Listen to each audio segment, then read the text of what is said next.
And go in, but they don't care. Asnawi.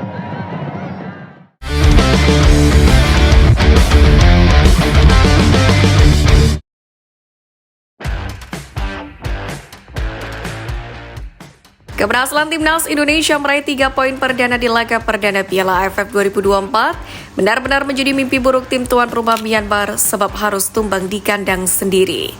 Sebelum membahas reaksi dari publik Myanmar, apresiasi sendiri layak kita berikan atas perjuangan Timnas Indonesia yang sama sekali tidak menunjukkan rasa inferior melawan Myanmar yang main dengan skuad senior.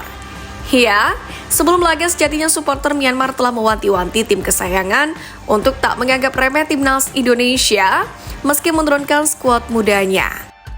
Dan bak petir di siang bolong, netizen Myanmar pun memenuhi kolom komentar Federasi Sepak Bola Myanmar saat menggugah hasil pertandingan. Di mana kekecewaan pun tak lepas dari kekalahan ASEAN Lions yang bermain dengan kekuatan penuh di saat Sintayong hanya menurunkan pemain Timnas Indonesia U22 yang bahkan Asnawi sebagai pemain tertua masih berusia 25 tahun.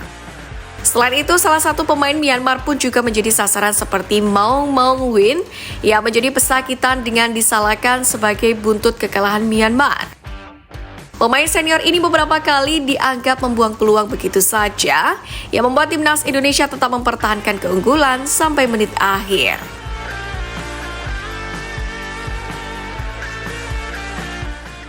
Nah, di lain sisi reaksi netizen Myanmar atas kekalahan timnya pun membuat keputusan Sintayong dalam memberikan jam terbang pada para pemain muda dianggap cukup tepat. Ya, memang Coach Sintayong mengandalkan tim U22 guna dipersiapkan di ajang SEA Games 2025 dan kualifikasi Piala Asia U23 2026. Namun tetap saja Piala AFF 2024 adalah turnamen senior. Jadi yang berlaga di ajang ini tetaplah timnas senior. Nah, di laga kemarin, sejak awal Sintayong sudah berani memberikan debut kepada banyak pemain. Tepatnya 6 pemain seperti Cahya Supriyadi, Doni Tripamungkas, Kade Arel, Zenedine Faris, Alfrianto Diko, dan Arkan Kakak. Yang mana sejatinya mereka sudah pernah mengenakan seragam Garuda di kelompok umur namun tidak pernah di level senior.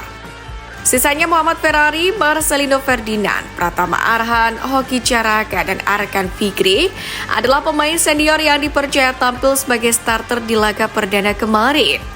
Kemudian saat jeda turun minum, Sintayong menurunkan Victor Detan dan Robbie Darwish yang menjadi 2 pemain debutan lain. Ronaldo Kuate pun juga turun sebelum laga berakhir. Namun dia sudah pernah mengemas caps bersama Timnas Indonesia di level senior dengan tampil 2 kali menghadapi Timor Leste pada Januari 2022 silam. Memasuki akhir laga, pemain pengganti yang masuk sisanya adalah para pemain yang sudah langganan senior seperti Rafael Struijk dan Asnawi Mangkualam.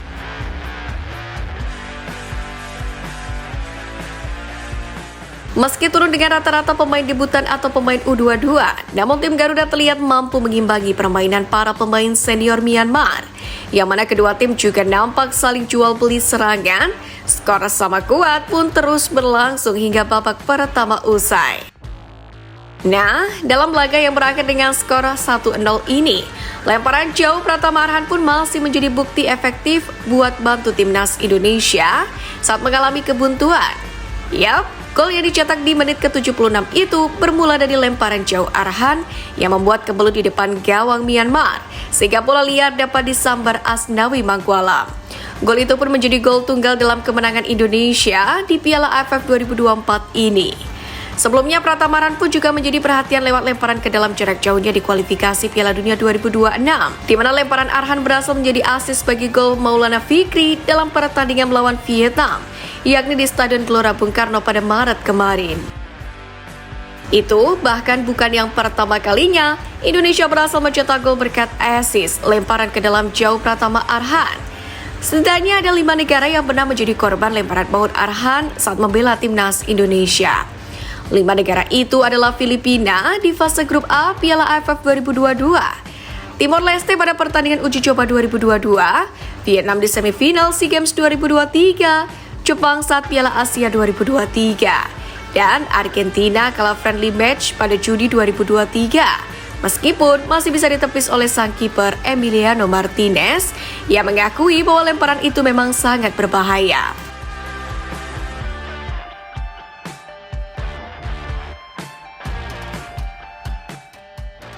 Lemparan jauh Arhan sendiri memang bak selalu dinanti oleh para penggemar skuad merah putih. Sebab bukan hanya unik, lemparan Arhan pun kerap berbuah assist bahkan gol langsung untuk skuad merah putih. Skill khas ini pun bahkan juga sempat dipuji oleh induk sepak bola dunia FIFA, menyusul performa bek tim nasional Indonesia itu yang hampir membuat assist melalui lemparan jarak jauhnya saat memperkuat Tokyo Verdy di Piala Kaisar Jepang 2023 lalu. Meski tak menyumbang gol, namun FIFA memberikan pujian kepada Arhan. Pasalnya pemain yang kini memperkuat Suwon FC itu hampir membawa timnya unggul pada menit ke-14 jika lemparan jarak jauhnya mampu diselesaikan dengan baik oleh rekannya. Meski begitu, FIFA tetap memuji penampilan Pratama Arhan karena beberapa kali lemparannya mampu membuat pertahanan FC Tokyo dalam berbahaya.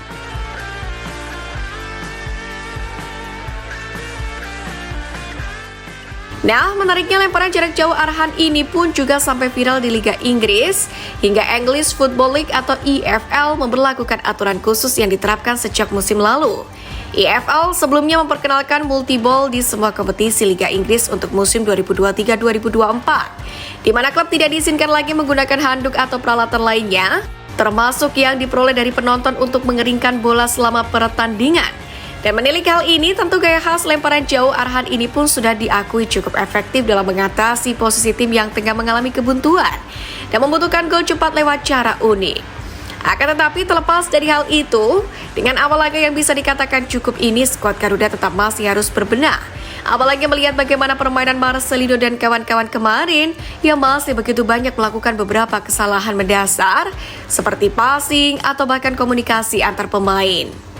Ya, pokoknya semoga dengan model apik ini, skuad asuhan Sintayong tak cepat berpuas diri karena masih ada 4 laga sisa yang harus dilakoni dan harus dimenangkan demi menyabet posisi pertama atau kedua grup guna lolos ke babak selanjutnya di ajang ASEAN ini.